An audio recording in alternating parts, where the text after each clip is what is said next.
खुबशे भुरगे सुद्धा एक्सेप्शन ऑलवेज देअर. खुबशे भुरगे सोरो पिवन घरान येतात, दारू पिवन जे कितें आतां भायले अल्कोहोल करून येतात. तेंचे घरातले वातावरण कशें उरता किंवा म्हटल्यार थोड्या जाणां सोरो पिवन सुद्धा बरे खुश असतात, एक्टीव असतात. थोडे सोरो पिवन वाट लागतात, थोड्यांची म्हणटात सोरो पिवन घराची वाट लायली.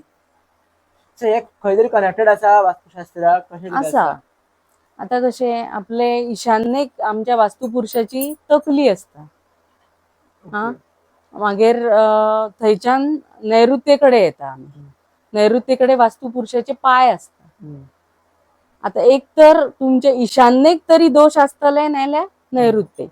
एक तर तुमची ईशान्य जड असतली म्हणून हे चालू जाऊ शकता. दुसरी गोष्ट तुमच्या ईशान्येक दुसरे तत्व येलेले असू शकता, थंयसरय त्रास जाऊ शकता. म्हणा गळ्या छातीचं हे त्रास हे चालू जाता थंयच्यान. म्हणजे थंयसर तो व्यसनाधीन झालेलो असता मनीस. त्या म्हणजे त्याचे मनोबल थंयच्यान बिघडलेले असता तकली कडल्यान. बरोबर, मनोबल जर त्याचे बिघडले तर तो व्यसनाकडे वळटा. म्हणजे कितें जाय ते करता, मनान येले ते करता आणि व्यसनाकडे वळटा.